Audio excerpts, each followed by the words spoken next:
Hello and welcome back to the RNC Games channel, the tech side of, RNC music.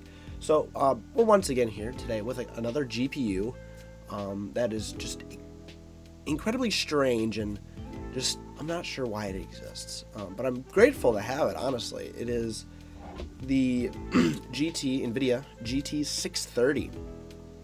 Now, as a gaming card, it's a GT class card. They're not good for gaming.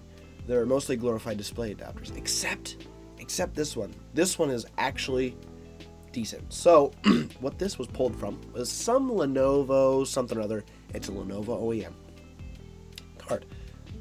But what I pulled it from was my Franken HP, which is that computer I showcased in a previous video on my channel, which will have a more in-depth video coming up. But that computer is not only my second display, but it is also my capture PC.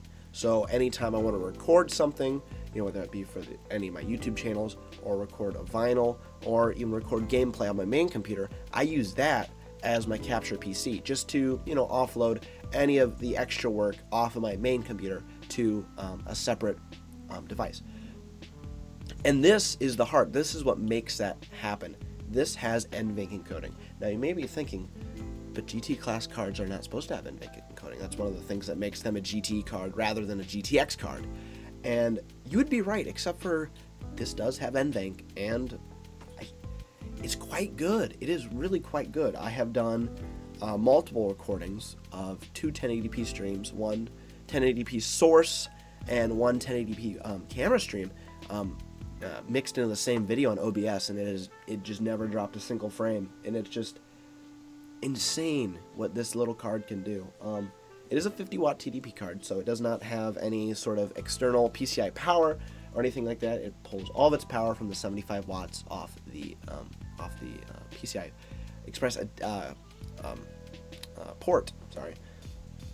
Now this is a small form factor card. It is, it's slim. It's, nothing huge. It does have the mid tower bracket on it, which is what it came with, which works fine for me because that's what the, Franken HP's case is. But you could totally drop this into a smaller Dell Optiplex or, some sort of HP compact thingy that all the schools used to have and make a totally killer little capture PC. I've not tried video editing on this, mostly because I don't need to, because I have an RX 570 in my main PC now. But for video capture and just video streaming and stuff like that, this is a wonderful little card. Now, to get into the specs a little bit, this has 192 CUDA cores. It has a core clock of 875, and that is a GK107 core, I believe. We will look into this a little more when I put this into my main computer and pull up GPU-Z. But the processor clock is at 875 megahertz. The RAM clock, the VRAM clock, is 891, I believe, and that is 2 gigabytes of DDR3. Now, that is not GDDR3, that is DDR3, like what you would find in an older, third, fourth gen Intel, computer. It is DDR3. They just took, I believe the vendor is Hynix, and they just, put Hynix chips on the board instead of putting them on a DIMM stick. So, just a little bit of specs. This is a PCI Express 3.0 card, so it's not limited by the bus. The memory width is 128 bits, so once again, not bottlenecked by anything. So this card really does have a good chance of putting up a good fight against a more expensive card, higher class card, but even if it fails in gaming, it still has that wonderful little nVidia encoder on here. So I'm going to throw this into my Optiplex 3010 with a Core i7 3770S, 16 gigabytes of RAM. This will be going in and replacing my RX 570.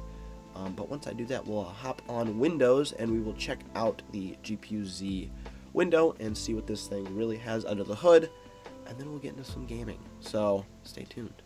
Alright, so this is the Optiplex that we will be installing the graphics card into. So let's get it torn down and throw in that GT 1030. So one thing I really do like about these Optiplexes is they're pretty much toolless entry. I mean, just voila.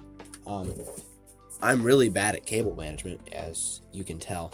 I put a different power supply in here, and it's non-modular, so there's not much I can do about it. But the back PCI bracket, little hatch door thingy, if any of you are familiar with Optiplexes, that would not fit, so I had to remove that because this shroud on this GPU sticks out too far. And then you can also see I added extra fans in the front because it gets really hot in here. So let's unplug the RX 570. We will not need the external power. Unplug this fan header. It is screwed in the back. So let's unscrew this. Now, one hiccup I will have with recording this computer, actually two hiccups, is that obviously this is the GPU out of my capture PC. So I did have to dig out my old capture PC, which is a laptop, a very poorly mistreated Lenovo. It has an AMD A10 with R6 graphics. Pretty much a turd, but it does encode video decently. So there's that. And then the second issue is that my monitor, I use DVI because I've just yet to upgrade my old Dell monitor. So I'm still using dual link DVI. However, this GPU does not have DVI supported at all.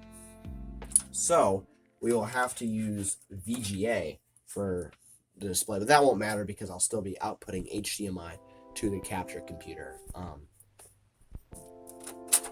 So regardless, you'll have a very nice image. I just will have to look at a more fuzzy VGA analog signal. And there we go. Video will be coming on this GPU in the future. Just not right now. It is, once again, another very interesting graphics card. But now let's install the GT 1030. So here it is. Very, very small compared to the 570, which in itself is not a, it wasn't the flagship of the line. That was the 598 gig, but still a much more powerful, much more capable GPU with a proper heatsink. This heatsink is huge, and this just has some fins on it. So let's install. So I'm not going to screw it in or anything, but it's in there.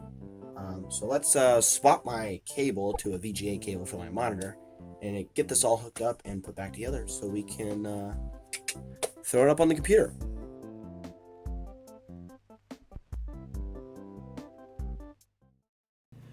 Alright, so as you can see here, we have the nVidia GeForce GT 630 with the GK107 GPU die.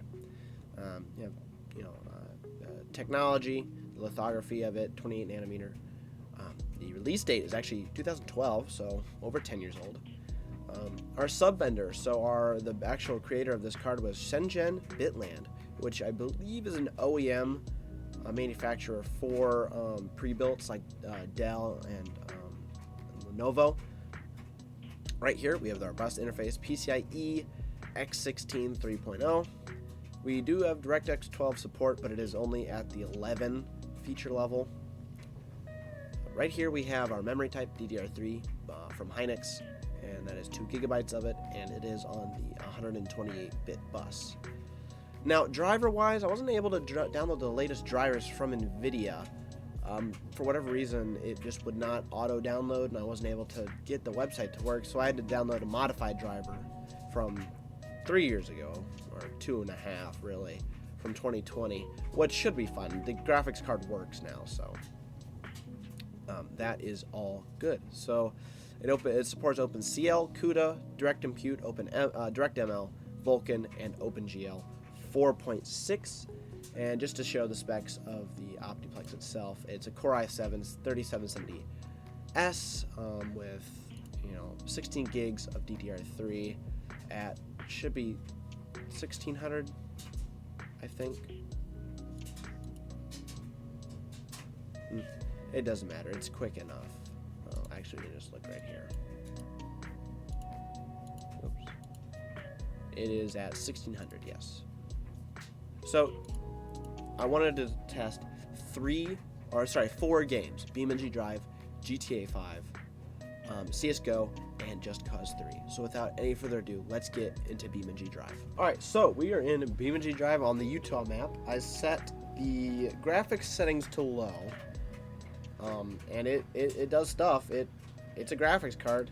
If you just pull up, I'm gonna have to use the in-game FPS because MSI was freaking out about this card for whatever reason. MSI Afterburners. So yeah, the graphics are set to low, and it works. It does graphics card things. It's averaging about 12 FPS,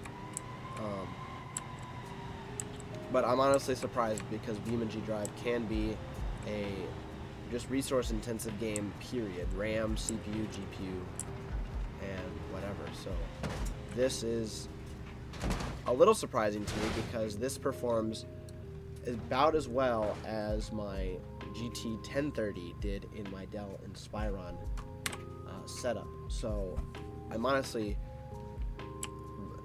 surprised. I don't want to say I'm pleased because this is obviously not a pleasurable experience, but I'm honestly surprised that it does run as well as it does.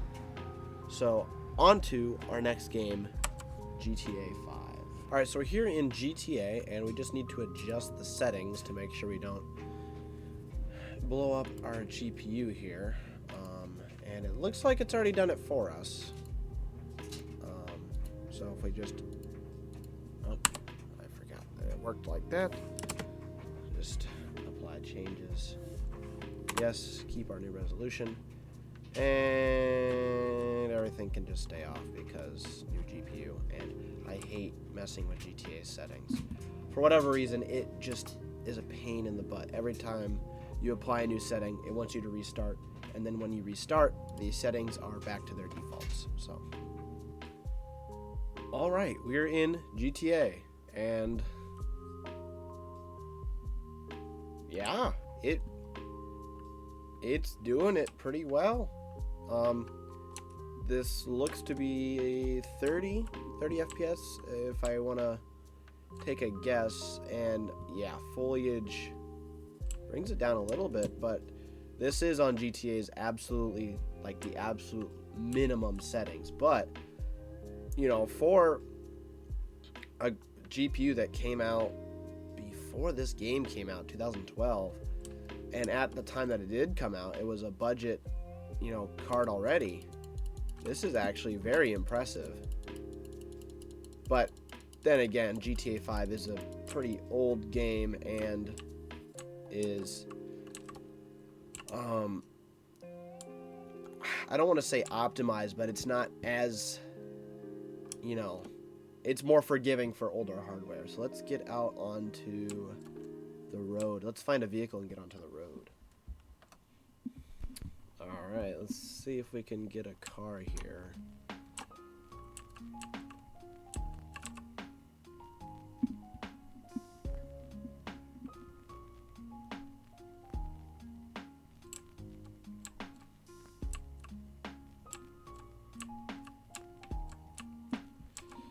Driving usually can take performance because it's loading you know, textures and assets faster than it normally would be, but it seems to be doing all right. It seems to be definitely doing better than I would have expected it to. It's definitely doing better than BeamNG. I would honestly call this playable. If this was the only thing you had, you could definitely play GTA 5 on this GPU for sure. Alright, let's get into our next game, CSGO. Alright, so I didn't have CSGO installed, but I did have CS Source installed, so we'll try this. This will show something interesting, as this being an older game on a less optimized game engine, the Source engine. We will definitely see a little bit of a different showing here. So let's just find a server that's got some people in it. We'll just play the one I usually play on.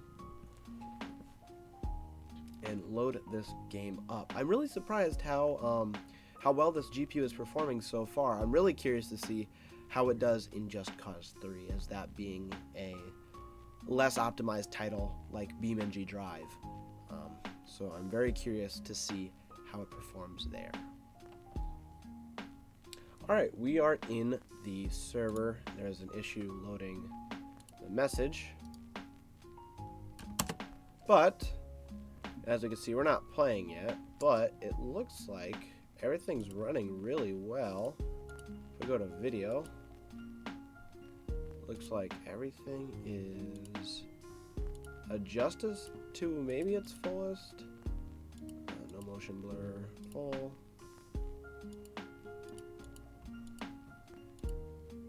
Yeah, it looks like everything is pretty much on its highest.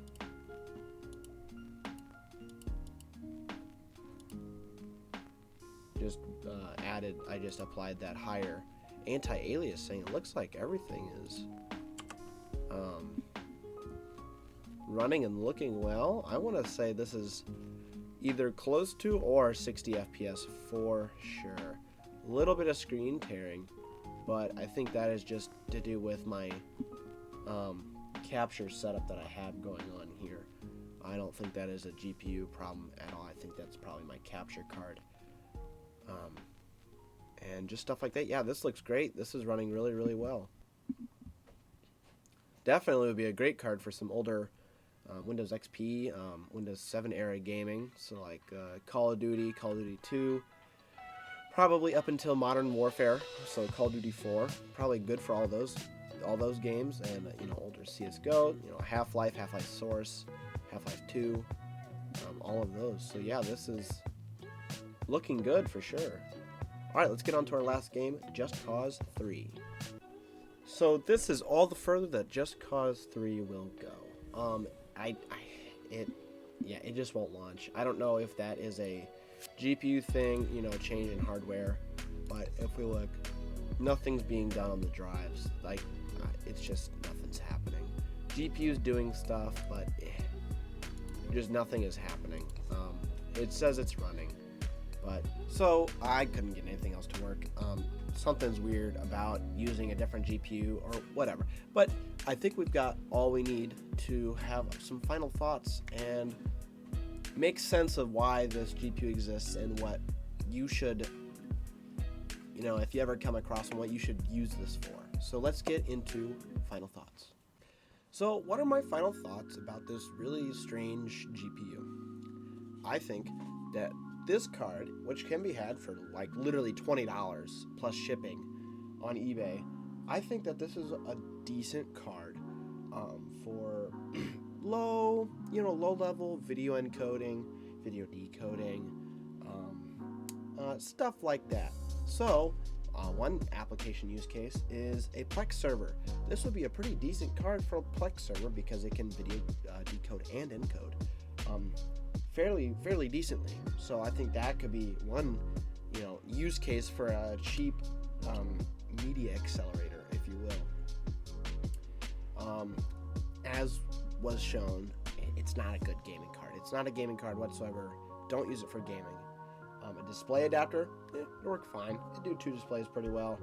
This specific variant, probably not, because it only has VGA and HDMI. So kind of mismatched there.